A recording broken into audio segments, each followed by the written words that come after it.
이는 최근 몇 년간 그러한 세간의 이목을 끄는 움직임이 거의 발표되지 않았음에도 불구하고 공산당의 지도적인 중앙군사위원회의 심장부로부터 전현직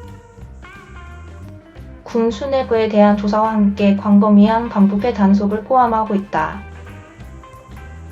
인민해방군 투라 96주년 기념일인 화요일 이 관영 군사신문은 군 인사들에게 공산당의 핵심으로서 시진핑에 충성하고 지지하며 보호하고 방어할 것을 촉구하는 논평을 실었다. 논평은 우리는 군 통치를 강화해야 합니다. 행동을 고치고 기강을 심어주고 부패와 싸우기 위한 노력을 지속해야 합니다라고 말했다.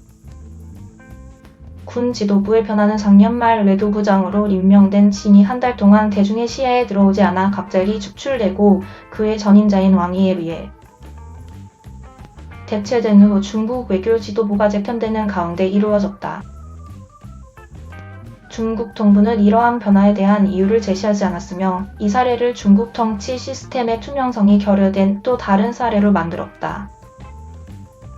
하와이에 근거지를 둔 미 태평양 사령부 합동정보센터의 전 작전 책임자인 칼 슈스터는 로켓포스의 최고위 계표는 중국인민공화국의 가장 강력한 위치에 있는 사람들이 그에게 절대적으로 충성하도록 하려는 시 주석의 노력의 일부일 가능성이 높다고 말했다.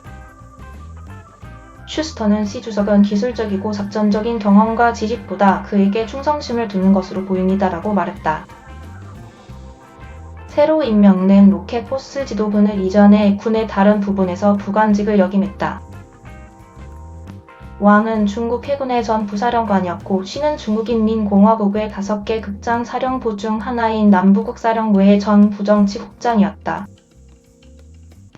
이 위원은 공산당을 대표하고 중국 내에서의 통제를 감시한다. 아시아사회정책연구소의 중국분석센터의 중국정치연구원인 닐 토마스는 이러한 움직임들이 전형적인 인사 변화와 보조를 맞추지 못한다고 말했다.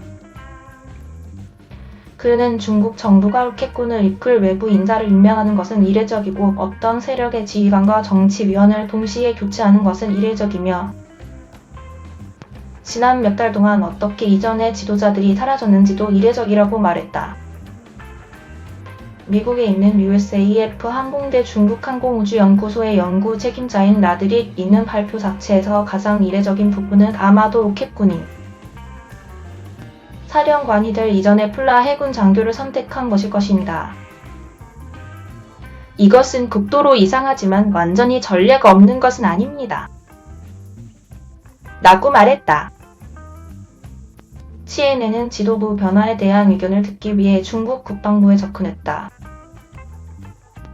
이 지도부 변화는 2016년까지 플라 제2포병대로 알려진 로켓군의 훨씬 더 중요한 역할을 창출하면서 중국의 핵군이 증가하고 있음을 보여주는 증거이다.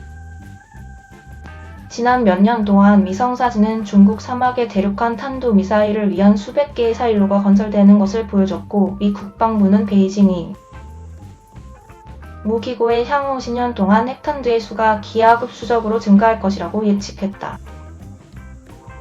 중국의 군사 개발에 대한 2022년 미 국방부 보고서에 따르면 만일 중국이 현재의 속도로 비축량을 계속 확대한다면 중국은 2035년까지 약 1,500개의 핵탄두를 보유할 수 있을 것이다. 이것은 일부 분석가들 사이에 특히 핵무기를 둘러싼 국제적인 의사소통의 필요성을 고려할 때 그리고 현재 중국과 미국 사이의 고위급 군사적 의사소통의 부족의 맥락에서 최근의 지도부 변화에 대한 투명성의 결여에 대한 우려를 낳았다. 이 사람들은 핵방아시에 손가락을 대고 있는 사람들입니다. 그들은 중국의 핵무기를 다루고 운반하는 책임이 있습니다라고 싱가포르 국립대학의 이칸유 공공정책대학의 선임연구원인 드류 톰슨이 말했다. 투명성이 없고 의사소통이 없고 신뢰가 없으며 잘못된 인식의 위험을 증가시키며 미국과 중국이 전략적인 핵 역학에 대해 권위 있는 대화를 가져야 할 필요성을 강조합니다. 라고 톰슨은 말했다.